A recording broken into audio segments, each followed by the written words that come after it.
ফেনীর ফুলগাজী, পরশুরাম ও ছাগলনাইয়া উপজেলার শীতার্ত মানুষের মাঝে কম্বল বিতরণ করছে বিএনপি।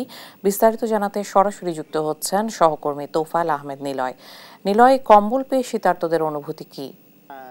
ধন্যবাদ। আসলে আপনি জানেন ফেনীর ফুলগাজী, পরশুরাম এবং ছাগলনাইয়া এই তিন উপজেলা আসলে শীতার্ত মানুষের মাঝে কম্বল বিতরণ করছে বিএনপি। তারই ধারাবাহিকতায় আমরা দেখেছি ফুলগাজী বেগম জিয়া মহিলা কলেজে আমরা দেখতে পাচ্ছি এই মুহূর্তে বিএনপির উদ্যোগে এখানে শীতার্ত মানুষের মাঝে কম্বল বিতরণ করছেন। এই কম্বল বিতরণে উপস্থিত রয়েছেন ঢাকা মহানগর দক্ষিণ বিএনপির আহ্বায়ক এবং ফেনী 1 আসনের নির্বাচনী সমন্বয়ক রফিকুল আলম মজনু।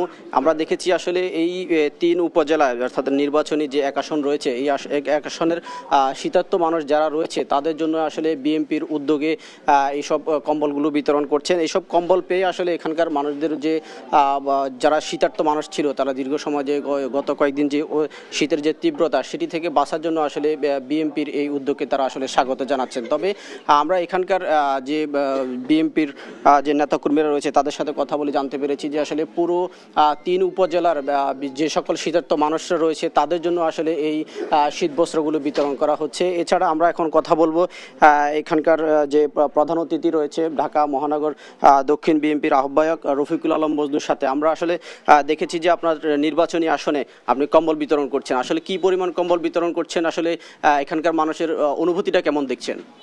এখানে আসলে গত কয়েকদিন যাবৎ খুব শীত পড়ছে। আমাদের দলের ভারপ্রাপ্ত চেয়ারম্যান দেশনায়ক তারেক রহমানের নির্দেশনায় আমরা ফুলগাজী, পরশুরাম এবং ছাগলনাইয়াতে প্রাথমিক পর্যায়ে আমরা 10,000 কম্বল আমরা বিতরণ করব। এর পরবর্তী পর্যায়ক্রমে ইনশাল্লাহ আমরা আবার ব্যবস্থা নিব।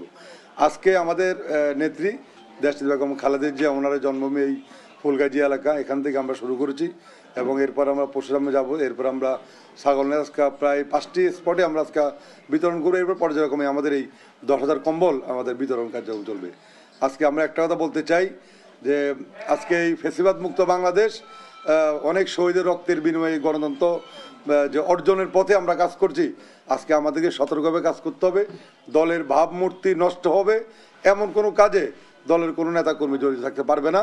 এবং আমরা আরেকটা দিন দেখছি যে আগে আমরা দেখতাম যে ওই যে হাতুড়ি লীগ, বিভিন্ন লীগ, আজকে দেখেন রক কাটা লীগের আজকে কিন্তু আবির্ভাব হয়েছে। কিন্তু যারা রক কাটতো মানুষ, এই সমস্ত মানুষ আজকে এই আওয়ামী লীগের ছত্রছায়া তারা আজকে এগুলো করছে। একসময় আমরা শুনেছিলাম যে আওয়ামী লীগ ব্যাংক ডাকাতি করেছে, কিন্তু ইতিমধ্যে আমরা দেখছি যে এই 5 তারিখের পরে একটি রাজনৈতিক দলের নেতাকর্মীরা বিভিন্ন ব্যাংক, বিমা প্রতিষ্ঠানকে তারা দখলের রাজত্ব কায়েম করছে। আর তারা দখল করে সেখানে বিএনপিকে হেয় করার চেষ্টা করছে। আমরা স্পষ্টভাবে বলতে চাই, বিএনপির নেতাকর্মীরা কোনো ধরনের এই সমস্ত দখল কার্যক্রমে অংশগ্রহণ নেবে না। কেউ জড়িত থাকলে আমরা তাদের বিরুদ্ধে ব্যবস্থা নিচ্ছি এবং নিব।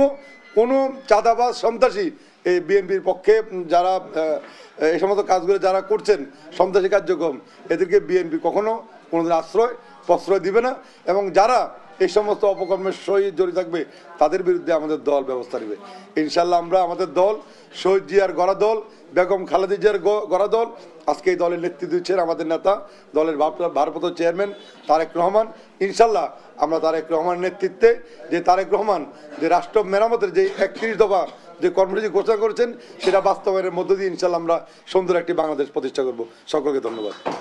ধন্যবাদ। আসলে দর্শক, আপনারা শুনছিলেন যে এখানকার যে নির্বাচনী যে সমন্বয়ক তিনি আসলে বলছিলেন এখানকার বন্যাত্ম মানুষ, যারা শীতার্ত মানুষ রয়েছে তাদের পাশে দাঁড়িয়েছে বিএনপি এবং সামনের দিনগুলোতে আসলে এইসব শীতার্ত মানুষের পাশে দাঁড়াবেন বলে তিনি প্রতিশ্রুতি দিয়েছেন। তো ইশিকা, এই ছিল আমার কাছে কম্বল বিতরণ নিয়ে সর্বশেষ তথ্য।